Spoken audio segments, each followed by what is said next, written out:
Uh, I'm Rubie Coles. I'm the program director of Diverse City Fund. And we are very excited to offer this program this evening. Hopefully this will be one of two, maybe three, Ask the Funders that we will offer over the next several months. The reason why we're doing this is because last year, pre-pandemic, we had some listening sessions with some of our grantees, and we asked them what kinds of things other than funding that Diverse City Fund could provide. And one of the things on a very, very long list that folks came up with is understanding more about foundations in the foundation world, and having access to hearing from funders, and so that grantees could understand where are their opportunities, what funders are out there, what are they funding, what are their priorities. And so this series, Ask the Funder, comes out of those listening sessions that we did last January and February. In fact, I think the last one we had was the week before DC closed down. I think the last one was on March 3rd, which is, the week before the city shut down. So obviously for, reasons that all of you all can name, we thought that we needed to wait and not do this last year. And so we're happy to be able to do this year. And like I said, hopefully this will be the first one, and we'll do one or two others. So to get started, I'm going to ask each of the panelists to just give a brief 1 or 2 minute introduction of themselves and their foundations, so that you know a little bit about who the funders are who are going to be presenting today, and then we'll jump into the discussion. So Dawnn, we'll start with you. Great. Good evening. My name is Dawnn Leary. I am with the Greater Washington Community Foundation. Community Foundation is a different kind of foundation. We are a grant-making institution that does grant-making on behalf of individual donors, different kinds of institutions, corporations, larger foundations. So we're very different from a private foundation. I like to describe us as we are an entity that has to raise money in order to grant money. Private foundations don't have to raise money, they just grant money. A community foundation, we have to comb the streets, work with donors, make the case for them to park their money with us, and then they engage us to do grant making on their behalf. So most of the open and competitive opportunities that you'll find on our website, those are opportunities that have been secured because we have asked donors to make the case for those various different donors to utilize our grant making services and advise them on how to get those funds out to the various different organizations. Okay, Kendra. Hi, everyone. I'm Kendra, Program Associate with Consumer Health Foundation, and it's good to see you all. I'll start with just talking about what Dawnn said about private foundations. I'll start where our endowment came from. We are a foundation that came out of the conversion of the HMO of the Group Health Association, which started in DC when it was legally segregated to make sure that everyone is able to access health. And then out of that came our endowment. And so I'll start with our vision. So we are an organization that envisions a world where Black people and people of the global majority live powerfully, abundantly, and beautifully in healthy, self-determined communities, free of social, economic, and ideological violence. And so I'll start with our community power grant making. We focus on strategies and not issues. So we fund community and nonprofit organizations that are committed to racial equity and undertaking community organizing, community engagement, and advocacy. And that's really, I think that's us.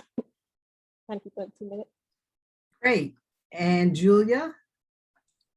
Hi, so my name is Julia Baer-Cooper, and I'm a philanthropic advisor, and I work with a few different foundations in the area, but I'm here tonight representing the England Family Foundation, which has supported Diversity Fund. And the England Family Foundation is just that, a family foundation. And Rubie and I have joked before, she used to work with the Family Foundation. And if you've met one family foundation, you've met one family foundation, kind of, you know, as the saying that every family is unique. So in terms of where the assets came, the benefactors were Dick and Lois England, who passed away in the last decade, both of them, but it was the family that had started the Heckinger, people know the Heckinger company, that was home improvement shops along the Eastern Shore. And so where Heckinger Mall, that came, you know, that was where Heckingers used to be. And so that's where the assets came from. And they were a family that lived in DC and felt very invested in the city. Unlike some, I think, wealthy families, did not have houses in many places around the world, but really had this one residence in DC, which is still in the family. And the foundation now is 3 generations. So Dick and Lois have passed away, but their children and now their grandchildren and various partners participate on the as trustees, and have always been very committed to social justice. The funding is in areas primarily in DC around education and what we consider kind of core anchor organizations. We recently took on a few other funding areas, which we can get into kind of later in this. And they're a Jewish family, and they do some Jewish philanthropy as well, but they consider all of their grant making to be to kind of embody Jewish traditions, which is called tikkun olam, but to repair the world. And so really, again, that's kind of where the social justice, I think, emphasis and yearning for equity comes from. Great, thanks. So, you know, as Julia said, if and I'll broaden it out. It's not just if you've met one family foundation, you've met one foundation, family foundation, but if you met one foundation, period, you've met one foundation. Just tonight, you see, we have 3 different types of foundations. We have a conversion foundation, we have a community foundation, and we have a family foundation. And, you know, even within those, there's great diversity. So that's one thing to remember this evening is it's one of the most frustrating things about fundraising is that, you know, there's no one way that a foundation operates. There's no one process that all foundations use. And so what we want to do is just to give you a sense of the variety, the diversity of foundations in our area and how they operate. And just so you walk away with some real understanding about what the options are and how to move forward. So we thought the good way to get started excuse me, is for each foundation just to talk about their grant making process, right? How do they, you know, how do they make grants? And so I think, Kendra, we'll start this time with you. Talk about Consumer Health's grant making process, and then the others can jump in as well. Sure. And so this year we actually have made a change to our grant making process. So in recent years, we've been trying to intentionally build authentic relationships with our community. You know, as a philanthropic organization, we understand that we hold a lot of power, and a big part of that power is being able to decide where the funding goes. And so part of our, we call it community-centered journey, has been spent on how we can seed and share our power. And so with that came the implementation of the participatory grant making approach. And so this means the people that I talked about earlier, the Black people and people of global majority with recent lived experiences of the issues organizations are advocating for or organizing around are the ones making decisions on where the funding is awarded. And so we have done phases of this since 2019, but this year we did it for our entire giving area, which is Washington, D.C., Montgomery County, and Prince George's County in Maryland, and Northern Virginia. And so just to talk about the process, we released a request for proposals.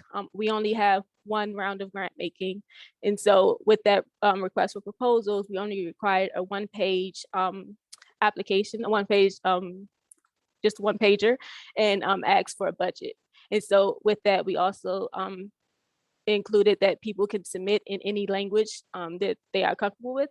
And and they can also do a video submission also. And so we created a grant making committee, again, that I mentioned earlier, that are complete with, it's a diverse group of people that are from residents from the area that, which I mentioned earlier, and so that are reviewing the proposals. And so we have a multiracial and ethnic team. So the proposals and other documents were translated into the languages that the committee are able to understand. And we also provide interpretation for the meetings. And so the committee is broken out, this year, the committee is broken out into groups based on where they live. And they review the proposals from the groups based in that specific jurisdiction. And so they'll be coming together over 3 Saturdays this month, actually. The first one is this Saturday, to build community, learn about philanthropy, and meet with organizations that they're interested in learning more about. And then at the end, make the decisions on the grants. And so they have the final decision on the grants. We report the grants, the decisions to the board as just to let them know, but they decide on the grants. And so once the decision is made, the way that staff is within this is that we just inform the groups of the decision and offer meetings with the groups who didn't get funded. And we also will ask for meetings with the groups that did get funded, but that are new to the Consumer Health Foundation. Just as a way is to build relationship and to learn more about each other. And then check the IRS status to make sure they are 501c3. And if not, we try to figure out how we can give funds to the group because there are different ways that you can do that. And then create the final agreement and all the rest. Just wanted to be clear about that and then process the payments. And that's really how our proposal review process works, just building the grant making team and making sure that we are able to give them and giving them resources. We have an honorarium, again, other support, meals, whatever they need to be able to participate and be present in the process. Because they are the ones that make decisions, they are living the things, and they are able to decide like where the funds should go.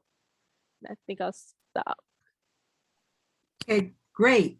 As you know, Diversity Fund is also a participatory grant making funder, and your process is very similar to ours.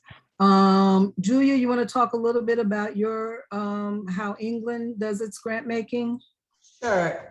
So we are not participatory grant makers, at least not yet, but we do have, so we have, as I said, it's a 3-generation, well now 2 generations because the first generation has passed away. So the family makes the decisions typically as with recommendations. I have one colleague who works with me at the foundation, and we will make recommendations and the family funds them. There are subcommittees set up. So we have a number of different funding areas. We fund in kind of the DC community, as I said. So we have some anchor organizations, arts and culture, DC statehood, education and youth development, and a new area of giving for us is justice reform.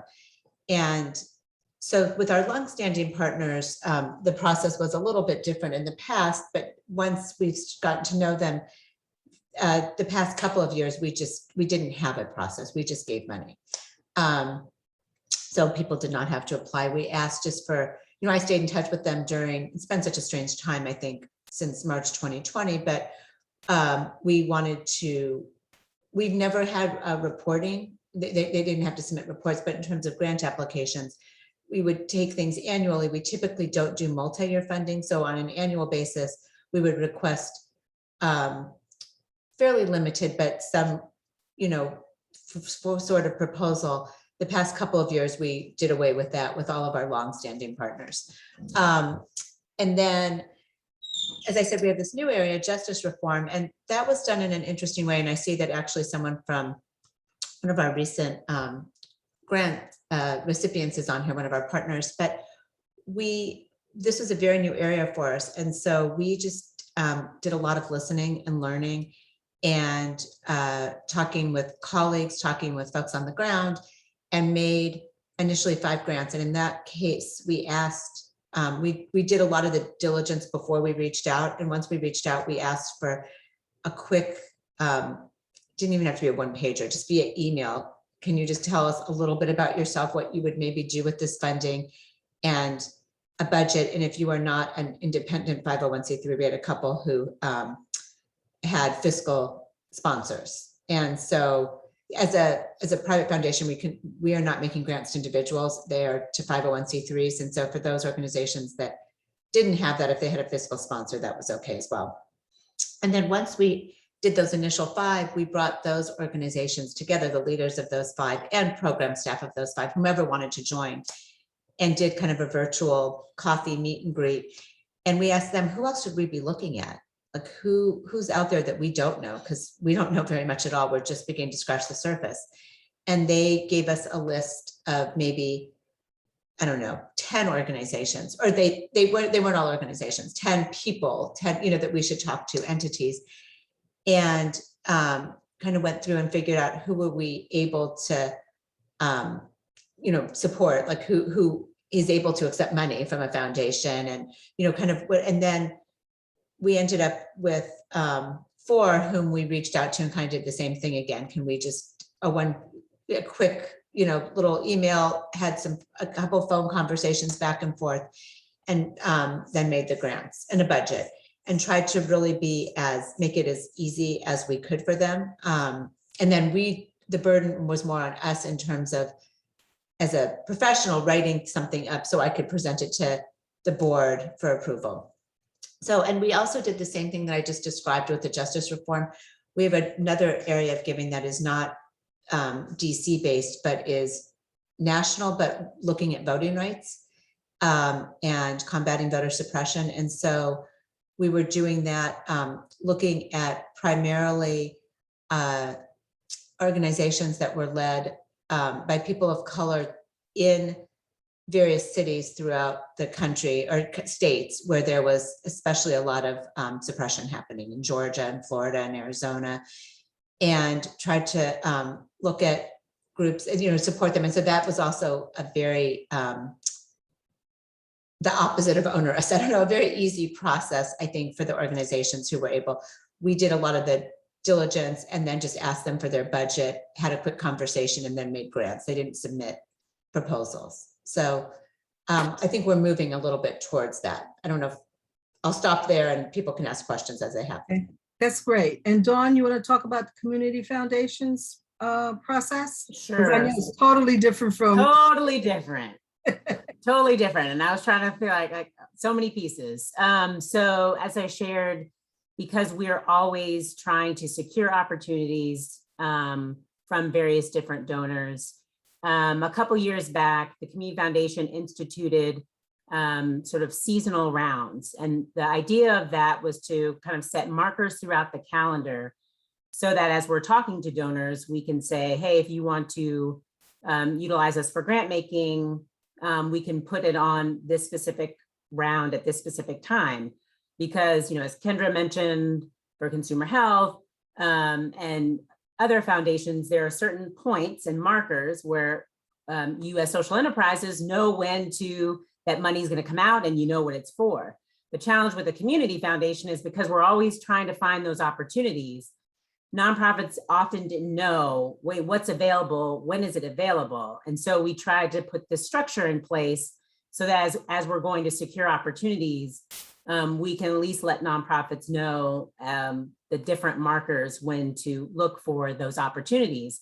But they can span issue area, they can span focus. It's really based upon that donor's interest. And so that's one piece. The other piece is that as a community foundation, our value is trying to build the field of philanthropy and to educate donors broadly about what is grant making. So how we do that is utilizing external grant review committees in order to make decisions about grants on our competitive and open opportunities. When I say competitive, I mean those opportunities that are open, because we do have, as a community foundation, some donors that just use us as a pass-through, and they are deciding which groups to fund. They don't seek the community foundation's advice, and they don't, it's not an open opportunity.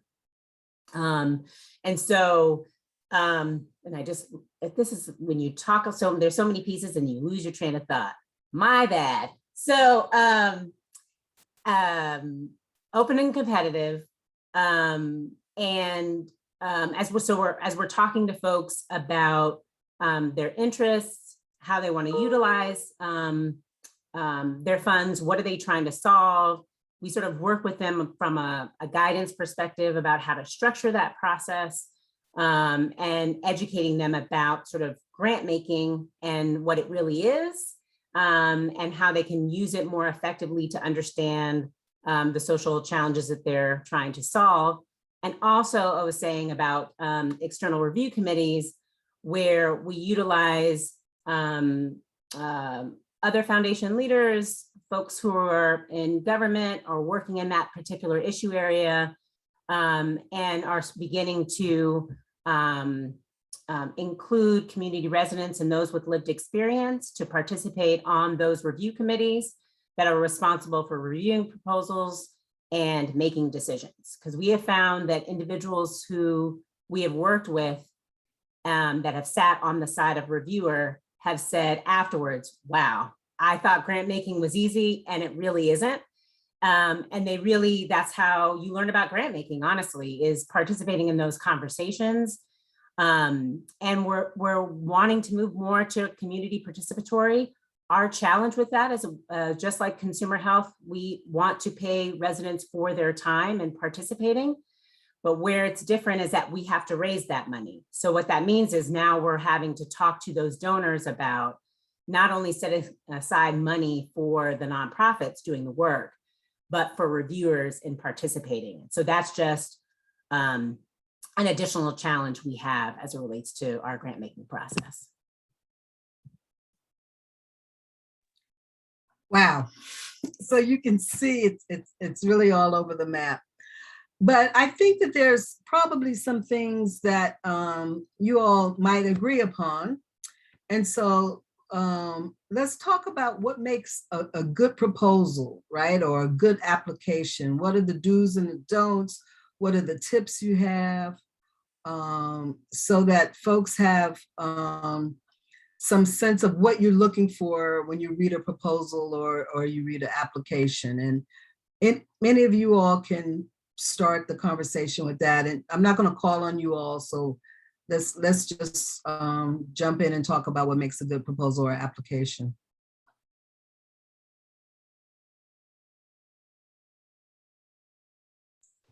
I guess I'll say a couple things. I think one thing that makes a good proposal is authenticity and not trying to recreate your organization because you think it fits, but really to be honest about who you are, what you do, and hopefully there's a fit. And if there isn't, you learn that quickly. And if there is, then you can continue to cultivate the relationship, but to save kind of everyone time and just be honest and as transparent as possible. I think the one other thing I will say is to use clear language, at least for me. I don't want to have a whole lot of terminology that is just kind of buzzwords or things that I don't necessarily understand or know exactly what that means. Just say, again, kind of authentically what you do and how you do it. Yeah, I mean, two things I'll say to build on that is I tell groups to answer the question, whatever the question is, just answer the question as clearly as possible, and don't assume that whether it be the program officer or the reviewer understands what you mean. Assume that they don't, and don't leave room for a reviewer to insert about your program, your strategy, your work, your challenges. Because if you leave a sort of a gap, that reviewer will make an assumption. And so it's important that you tell your story as it relates to your organization, your mission, the work that you do, the challenges that you are facing and addressing. And that's really important. The other thing that I wanted to highlight is what I think also makes a good proposal is attend applicant webinars. They really are useful. There's only so much that we can put in a request for proposals. And those applicant webinars are the time to ask those questions to that specific staff person about, hey, does this fit? You know, we're really working on this. We've been doing this. For you to decide and assess if this is worth your time to risk putting something together to apply for it. And if your organization fits, those are the opportunities to ask questions of the staff, to make sure that you're it's worth the gamble, I guess I would say. So definitely please attend those. Those are so critically important, and the opportunity to really dive into that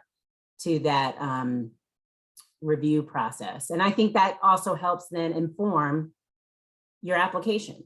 And then the final thing I'll say, I always tell folks, you all are on the ground. You all are doing your work every single day. It is natural for you. You talk about it, you live it, you breathe it, you think about it.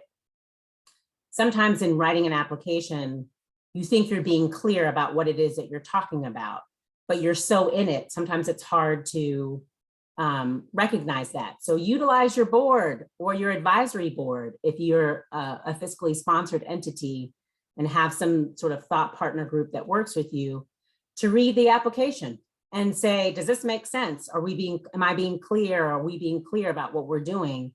Sometimes somebody who's not in it every day can sort of serve that as a reviewer and can and provide feedback and say, yeah, this is a little vague. So really utilize your boards and your volunteers to sort of check yourself to make sure that you're being as clear as you think. Because sometimes you're in it every day. So.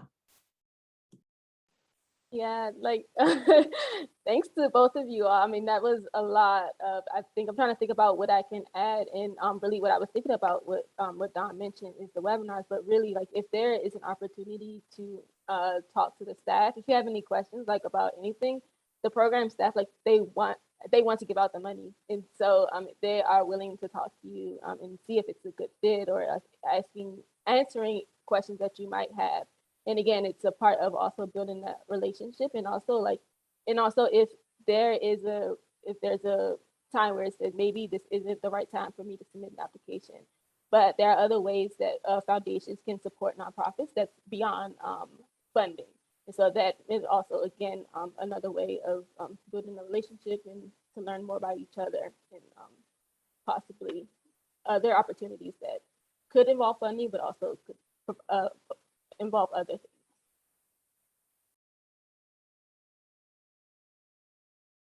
So there's a question in the chat that I think I will bring to everybody, and this is the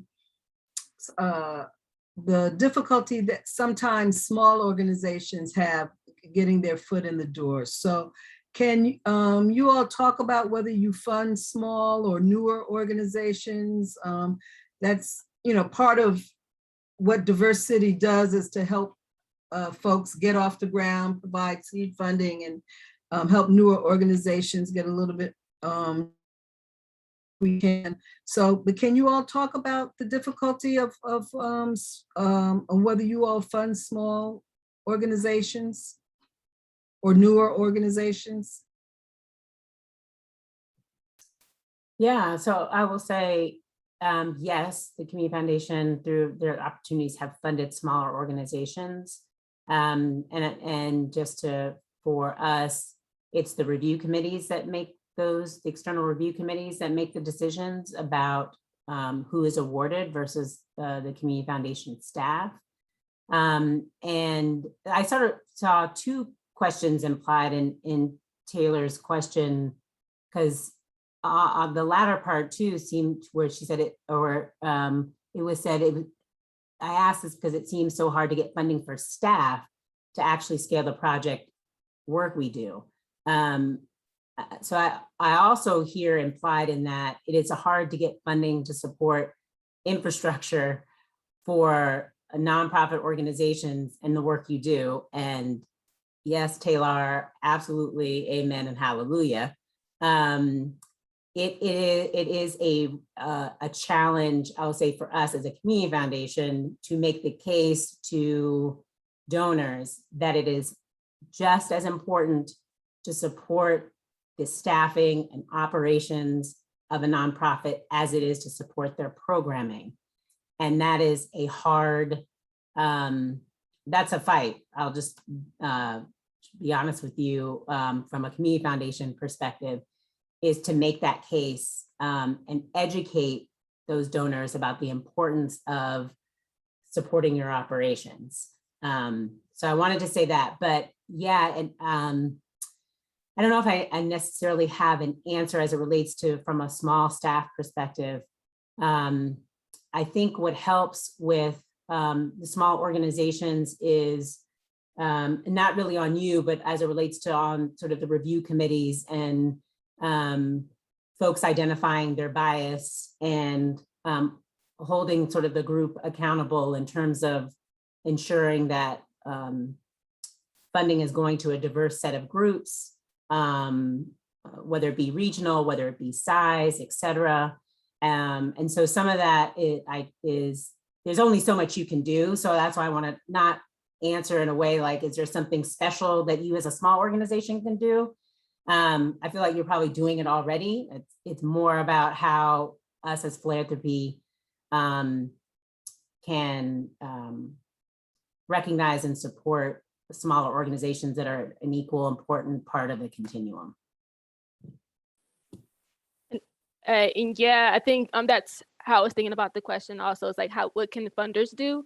And I'm thinking about what happened. It was like, it was the start of COVID. I believe funders came together around the table to fund groups that were responding and like on the ground, groups that were small and people of color and Black people leading the organizations. So efforts like that have happened. But again, I think it's more of how to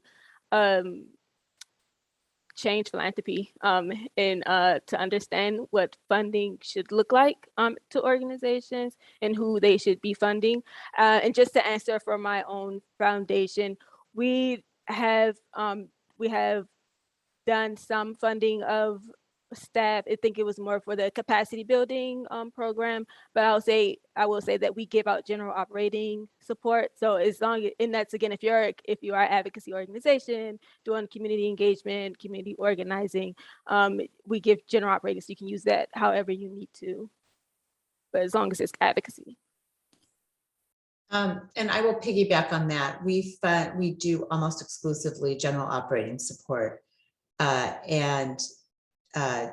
So that's one thing. And I think in terms of the small organizations, we have helped a couple of organizations kind of get started when they didn't have staff. One of the things typically we have said that the family has said that we had a kind of minimum and maximum, like not to have our funding be more than a certain percentage of an organization's budget.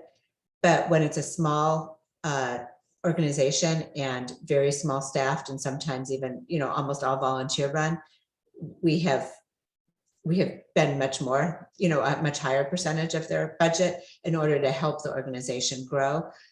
I think, you know, there was a follow-up question that said, it's hard because a lot of small organizations don't have kind of that or, you know, personal relationship or the personal funds that they can't, you know, do all this. And so there's some classism in this.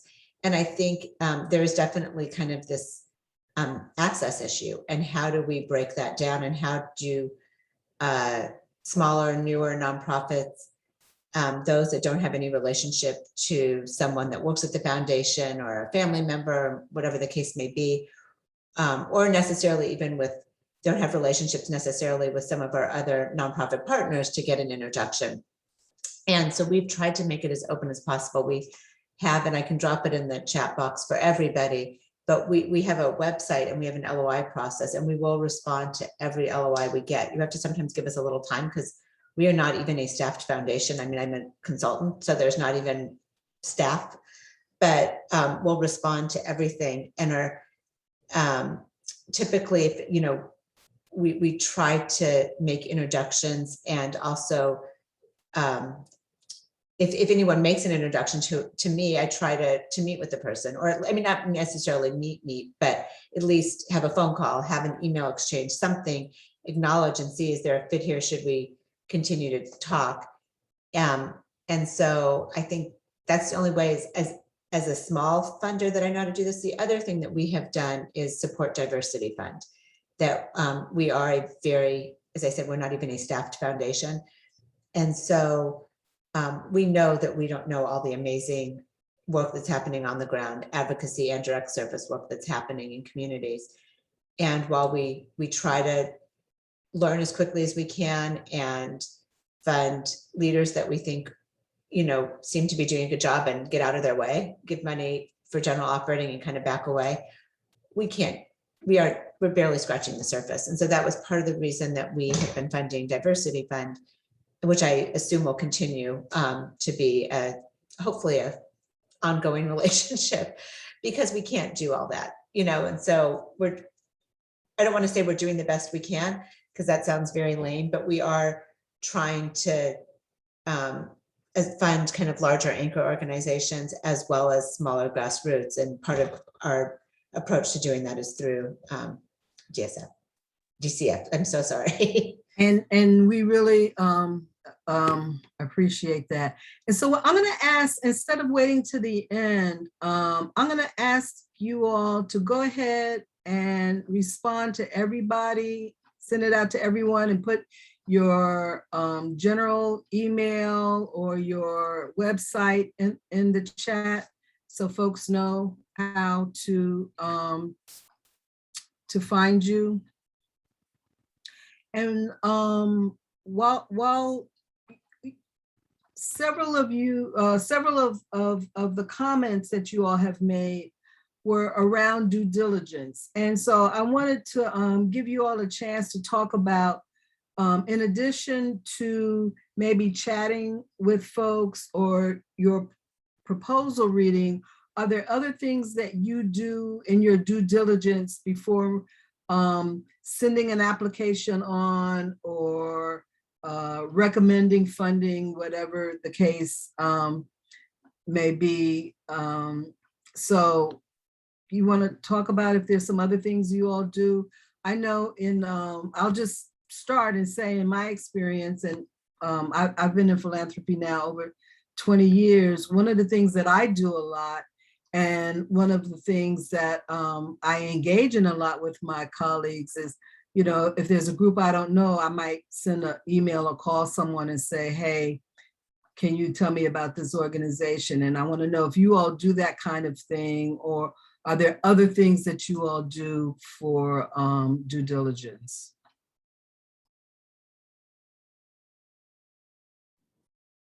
Yeah, I was, so related to the what I don't want to lose that relates to the access question, is a point that Rubie mentioned about the challenge of the fact that we're all very different. So the way that you access a community foundation is not the way that you would access even the two foundations on this panel. So for the smaller organization, it's not about building that relationship with me. A lot of folks think, oh, well, then I'll get to know Dawnn and Dawnn can ensure I get funding. And I often have to tell groups, no, that's not the case. And so I just wanted to, I don't want to lose that point, because that's sort of the challenge of, as Rubie identified in the beginning, of you all having to navigate all the various different spaces. As it relates to due diligence, yes, there always is this level of foundations talk. We are a very small region. We are a very small philanthropic landscape, and we work together. We talk, we say, hey, do you know of this group?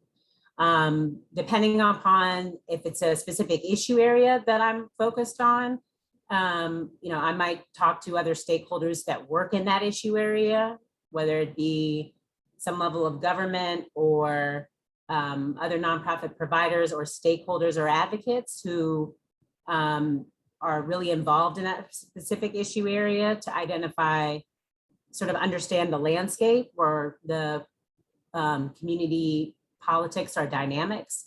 Sometimes if I'm able to, but yeah, foundations chat. So when you build a relationship with even one of us on this call, that relationship, that's a good thing. It's leveraged, people talk and get good advice from other foundations, so.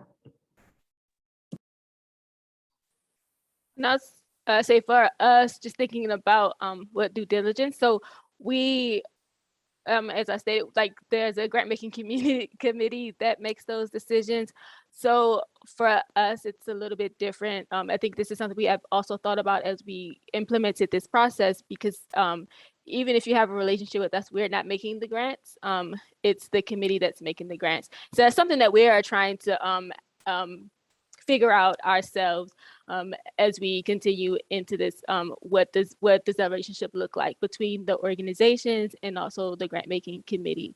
And because this is still philanthropy, and so I'm just gonna say that we're still figuring that out. But right now, due diligence is me, after they make the decision, going to check the IRS statement, and then meeting with groups that we are not familiar with. That's really what our due diligence is right now. And our due diligence for groups that we are not familiar with is, and part of it again is word of mouth. And so it's from other colleagues, it's from our other nonprofit partners. Often it's from nonprofit partners that aren't necessarily in the same issue area, that we might hear from, hear about a group doing advocacy, but that might come from, a group that's in the food space. Or we might hear about a group working, in education, but it's coming from a healthcare organization, or, so it really varies. But I think part of it is the relationships that that nonprofit leaders have with other folks on the ground, other nonprofit leaders, and what we hear. So I think we realize that as philanthropy, we're in a different space, and we may not be in the same circles and even our colleagues who might be funding in certain areas don't really know kind of what's going on. But a lot of times the nonprofit partners that are on the ground, I think, give us really good information. And I know that's challenging sometimes for organizations that are new or that are small, or how do you break into that space too? But I think we're looking at it, and it's hard. I don't know the right answer. That, it's almost like being the new kid at school. Like, how do you find the group to sit with at lunch? How do you know who, what sports team you're going to play on, or any of those things? And so it's a little bit just kind of navigating. And I think a lot of it is also just about relationship building. And that's kind of gets back to my part about authenticity and presenting who you are and what you do. And recognizing that the dollars are not endless. And I think that's the other piece that sometimes is a little bit challenging, is we're a small family foundation. And while the grants sometimes seem really large, depending on what we're doing, we don't have endless money to give. I think the other way in terms of diligence, that for a family foundation that is not fully staffed, we look at to our colleagues at the Community Foundation and Diversity Fund and some other collective grant making bodies, and we try to participate in those. We, during COVID gave and have continued to give through different funds at the Community Foundation as a way both to support groups that we wouldn't be able to support individually, and also sometimes we learn about those groups and then we're able to bring them in and support them directly. So thanks, Dawn, for answering Esther's question. And I wanted to give the other folks opportunity also. Let's talk about it a little bit. And Dawn, maybe you want to start, because I know with our grantees, this is a question of when you're small and you don't have a lot of resources, or you have no resources, how do you present a budget that is honest, but also doesn't automatically turn a funder against you because you don't have resources? So Dawn, I think that's a great answer. And why don't you talk a little bit out loud, and the others jump in on that. Sure, yeah, definitely a challenge. My first piece of point of feedback was just this is a question that definitely would ask the staff person, the point of contact as it relates to that funding opportunity. Explaining you're a small organization, how best to present that budget that sort of tells the story of your organization financially.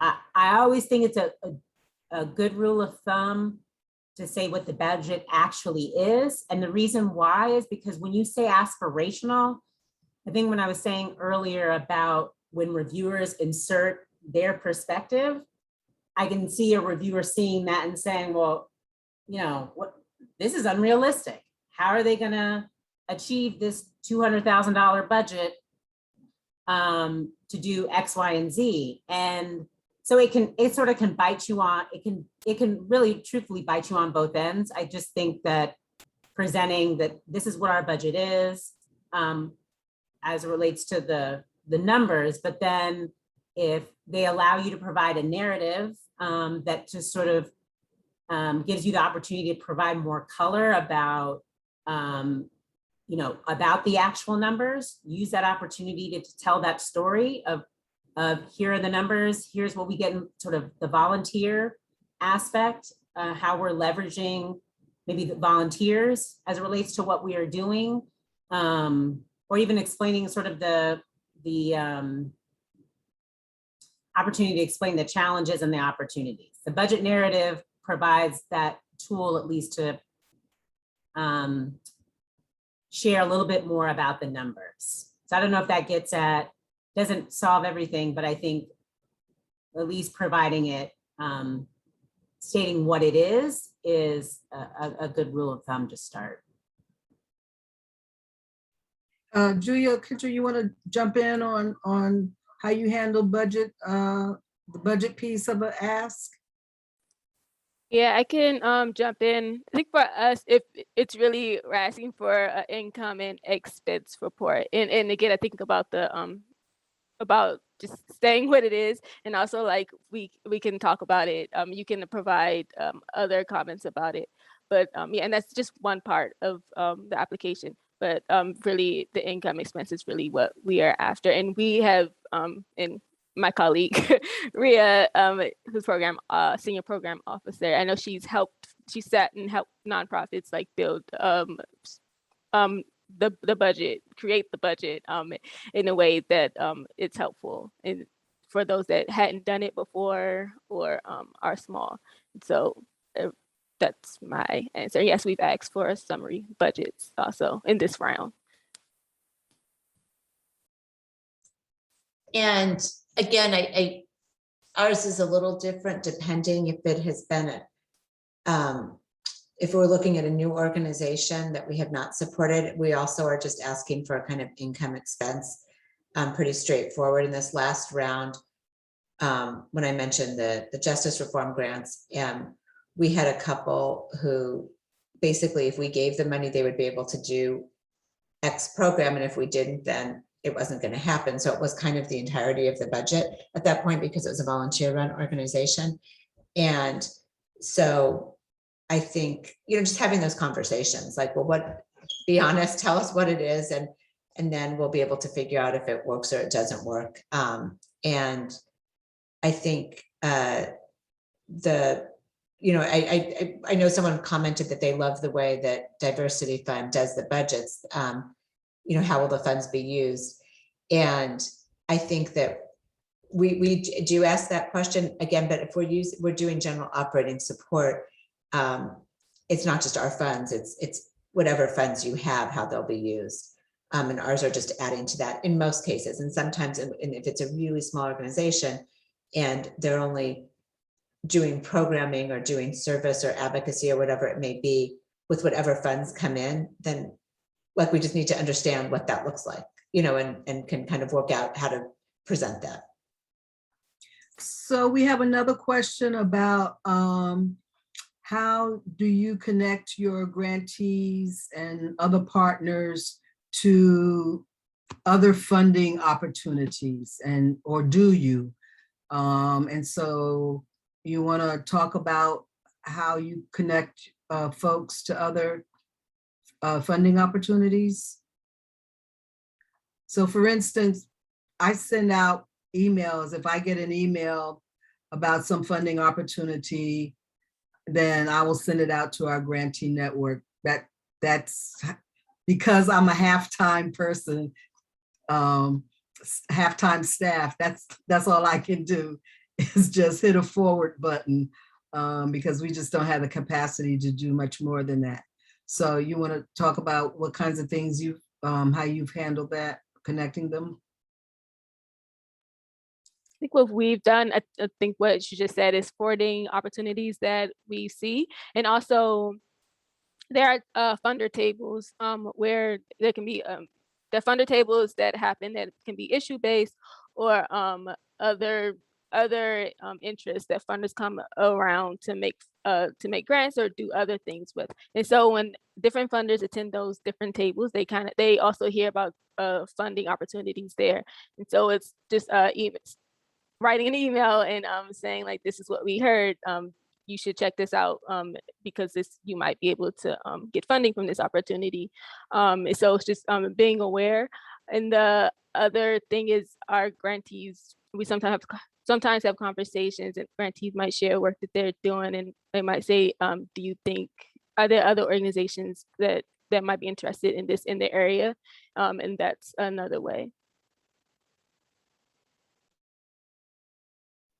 Yeah, I'll just say ditto to what Kendra said.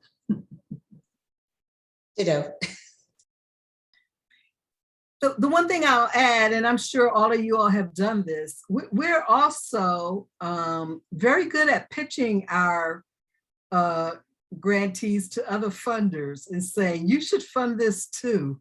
So I think a fair amount of that sometimes happens where when we are in these funder circles and we hear from our funding colleagues that they are either starting a new program area or we know somebody that we think will be a good fit. We also, and I'm sure all of you all have done that as well, is to pitch to one of us or our other colleagues of funders that you know are, grantee partners that you know are doing really good work and are looking for additional resources. So we just have a couple of minutes. And so if there is one quick tip or something? Kendra, I didn't see Consumer Health Foundation in the chat. Did you send it?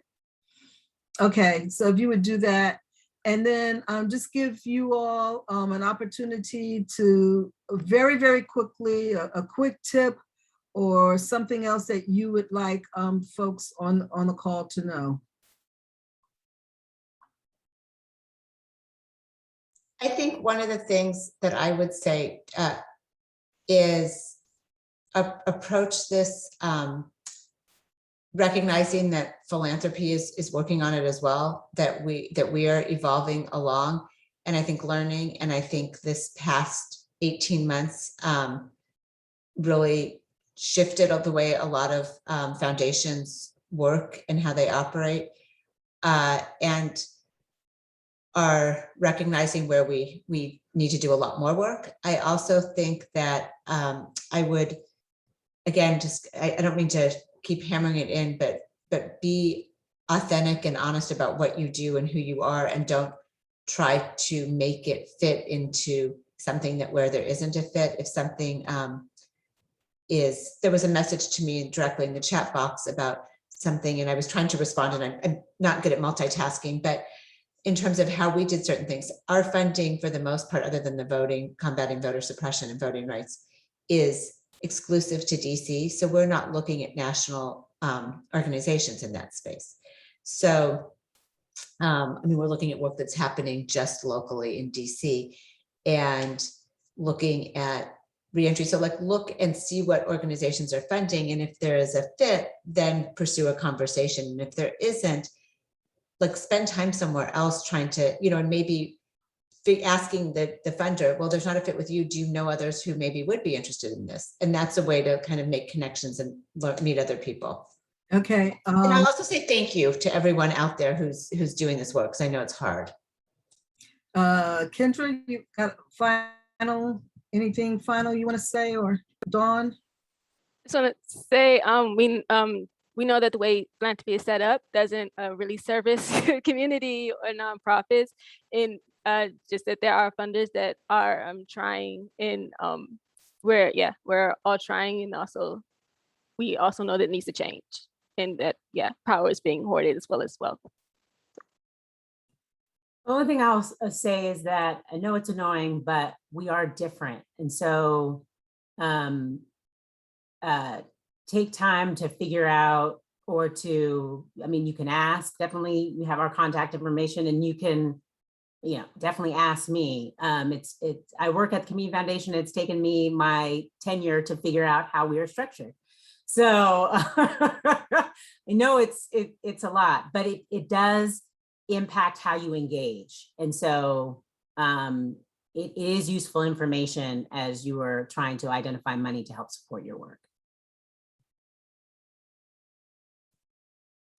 That's it, everybody. It's 7:01. Thank you so much for spending a little time of your evening. Stay tuned for information about DC Fund's fall grant round. For those of you who didn't receive spring funding, it will be released probably by the end of next week with an October deadline, information sessions early in October. And we hope to do another Ask the Funder maybe close to the end of the year. So if this has been helpful, hopefully you'll come back when we have another set of funders to talk about how they do the work. So thank you for joining us, and good night.